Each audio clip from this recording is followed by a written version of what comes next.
Last week, Steven Bannon was named as the CEO of Donald Trump's presidential campaign. Bannon is the chairman of Breitbart News, and he, along with Trump's new campaign chairwoman, Kellyanne Conway, have the heavy burden of turning the fortunes of Trump's unconventional campaign, which is lagging behind Hillary Clinton in key swing states and nationally. Someone who knows Steve Bannon pretty well, worked with him at Breitbart, is Ben Shapiro, conservative political commentator, syndicated columnist, former editor-at-large at Breitbart News, best-selling author. He joins me on set. Thank you for being with us. Sure. All right, what do you make of this cyber thing? Do you think it should be discussed? Well, I mean, I think obviously cybersecurity is a major concern given the number of high-level hacks that we've seen. I don't see why that shouldn't be on the table. Why does hacking seem like an everyday thing now? If hacking is easy, how modern is all technology? Well, I mean, I think that the government has done a pretty poor job of constructing the sorts of barriers that are necessary in order to protect our information. And why that is anybody's guess, but obviously we need to do better. Okay, Ben, it's been a while since we talked. What's your... Everything changes every day here. Yeah, exactly. What's your take on the current lay of the presidential campaign? I mean, obviously, Donald Trump has a really uphill battle. The electoral map never favored Republicans. I mean, Mitt Romney could have won Florida, Virginia, and Ohio and still lost the election. So Trump basically has to win Pennsylvania, or he has to win Wisconsin and New Hampshire and Iowa and Nevada, and I don't see a path there for him, realistically speaking, unless some major news breaks and things radically change. Can he pivot? Well, I mean, we're about to find out. He's trying to pivot. I have my suspicions that if he sees the polls are not going well, he doesn't seem like the type of man to stick to script if things tend not to go well. You are a supporter of his, aren't you? No. You're not? No. Well, being with Breitbart News, I would have thought that you would be an ardent supporter. That's one of the reasons I quit, yeah.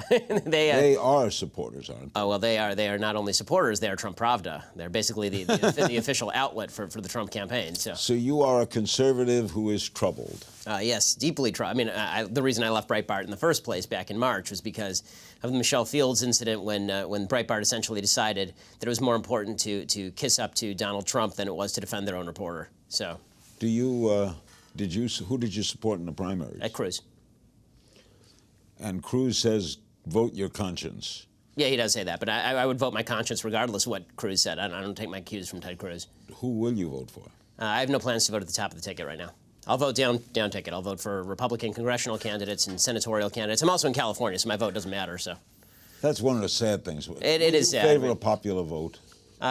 What's wrong with a popular vote? I mean, the only real problem with a popular vote is that theoretically you could elect somebody really bad, but I mean, given the nature of our electoral choice at this point, I don't see how much worse it could get. I mean, we've got the most corrupt woman in the history of American politics on one side and Donald Trump on the other. So, I mean, and nobody stopped him during the primary processes, so I highly doubt the Electoral College would provide much of a barrier. When you said she's the most corrupt woman, well, there haven't been many women running for president. Right, that narrows it down somewhat, but she is deeply corrupt, yes.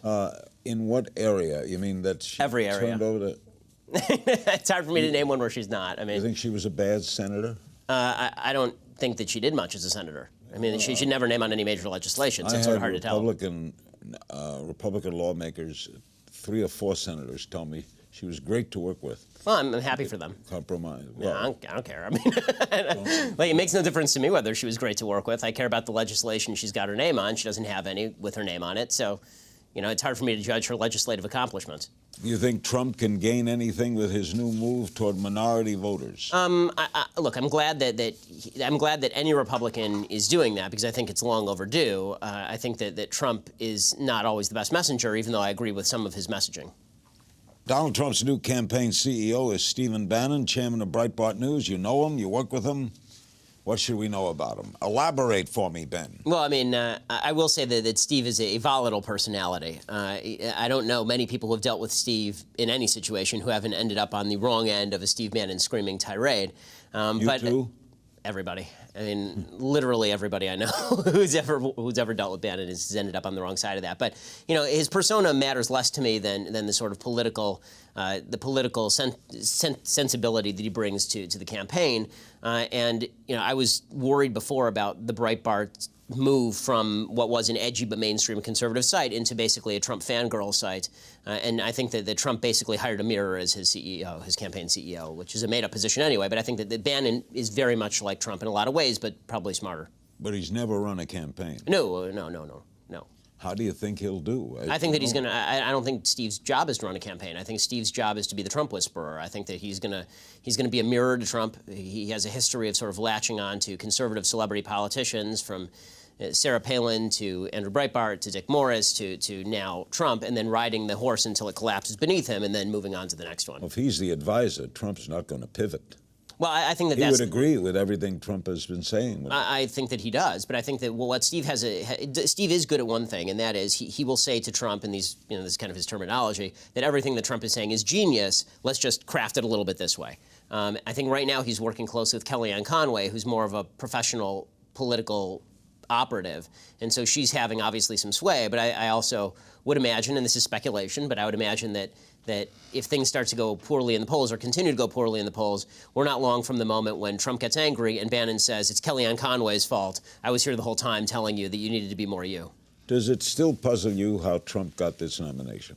It does to a certain extent, just because if I weren't puzzled by it, then I would have predicted it, but I didn't. I think that there are a bunch of forces that drove it, those forces are still in play. I think that a lot of it is driven by a feeling of rage against the Republican establishment that made big promises about stopping Obamacare and executive amnesty and then didn't do anything of the sort. A lot of it's driven by this kind of nationalism without ideological roots, without kind of constitutionally philosophical roots. It's a nationalism that's almost reactionary to the perception that President Obama doesn't like the country very much or wants to weaken the country, and here comes Trump and he says, I'm going to make the country strong and great again, and people sort of resonate to that. And then finally, I think that it's a reaction to, there's sort of the anti-establishment, there's the pro-America sentiment, and then finally there's the sort of anti-elite movement that Trump tries to represent. Trump wanted to deport every illegal immigrant. Is what he said, yes. Now he's saying that he wants to deport only the criminals, and he'll sort of case by case, and Obama's done a good job, and so did George W. Bush, and he praised Obama the other day, and he'll do it better. Yes. What did you make of that? I think that Donald Trump is always telling the truth in the moment that he's telling it, meaning that I don't think that Trump thought about his immigration position 6 months ago. I don't think he thinks about it much now. I think that, you can see the angst from people who I'm friends with, like Ann Coulter, and you basically had to take away, I think that pretty soon, if Trump continues to pivot, and who just came out with a new book called In Trump We Trust, you're going to have to take away her belt and her shoelaces. I mean, this is, there are a lot of people who sort of bought into the Trump harshness on immigration position, and they were saying that Marco Rubio was a weakling on immigration, and Ted Cruz, who was much stronger on immigration than Trump had ever been, was a weakling on immigration, and now, of course, Trump flips, and everybody says, oh, well, that's just Trump. Well, okay, fine. I mean, if you're willing to not hold his feet to the fire, I guess that's all right. But will a lot of people leave him if he hedges No, I don't back? think so. I don't think so. I think the one true thing that Trump has said and continues to be true is that he could shoot somebody on Fifth Avenue and he would not lose a large base of his support. And that's explainable how? I think that there's a personal loyalty that people feel to Trump. A lot of that is driven by the opposition to Trump. So the fact that people oppose him so strongly, it makes people double down on Trump. Like, there's no such thing as a tepid Trump supporter. There are very few of them anyway. There are a group of people who sort of say, I'll hold my nose and vote for him because he's better than Hillary, which is a position I don't take, but with which I sympathize, because I think Hillary's so terrible, obviously.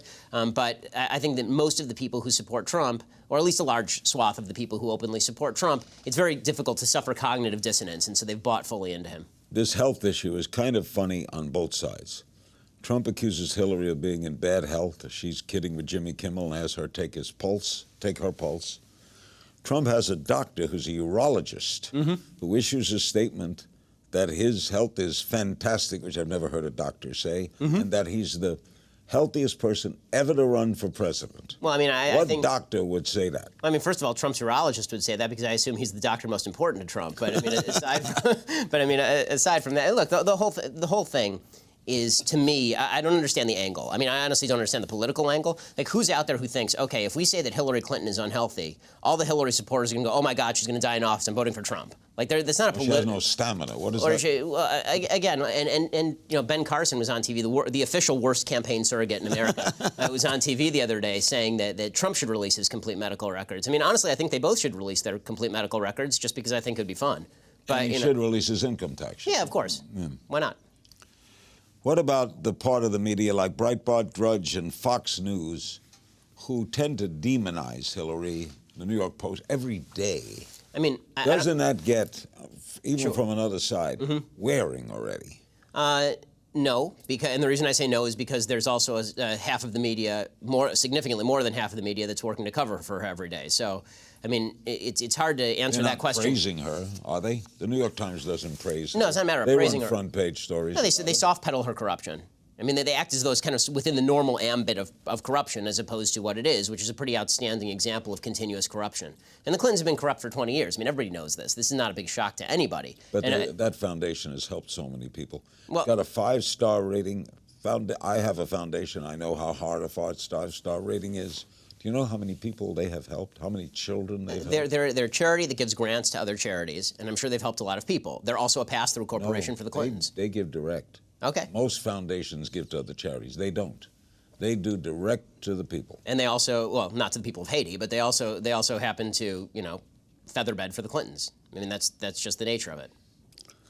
I assume they do some good work, otherwise they couldn't call themselves a charity. I mean, if you're going to run a scamp, you have to have a front. They do a lot of good work. Donald Trump only talks to Fox News. Why? Fox News is preaching to the choir. Hillary Clinton won't even do a press conference. Why? I mean, they're both terrible. I mean, at least it's universal. She doesn't talk to anybody. Well, I don't know if that's better, but I mean, look, Donald Trump. First of all, he takes questions from the audience and then gives answers that sometimes make people shudder and cringe, including me. But he's taking significantly more questions than Hillary is. At this point, Ben, do you think anybody is undecided? I think there are very few people who are undecided at this point. I mean, it's the most polarizing election every election seems to be increasingly polarizing. This one is absolutely polarized. I don't think there's a big undecided vote. I think that, well, let me put it a different way. I think there are a bunch of people who may be undecided just because they're so disgusted with both candidates. I don't think that I think that it used to be that there were a bunch of people who were sort of drawn to both candidates. Okay, is it Obama? Is it Romney? I see the merits of both. Now, I mean, when a major party candidate like Trump in some national polling is receiving 1/3 of the vote, and Hillary, for the life of her, cannot break 50% in a poll. I mean, she's had like one poll where she hit 50%. I mean, that means 20% of the American public is sitting around going, who are these people and why are they running? 55% like Obama now. Yeah, and his approval ratings are sky high. Will help her. Certainly. It's not going to hurt her. No. Ann Coulter, you mentioned her early. She said that if Hillary Clinton is elected president, no Republican would ever win another national election. Well, I mean, I think that with every Democratic victory, it becomes more difficult for Republicans to win just because the point that Ann's making is the demographics of the country continue to change thanks to immigration. You're getting more people who become citizens who tend to vote Democrat, and there's accuracy to that. That's not entirely false. But the Republicans threw that away, didn't they? Which?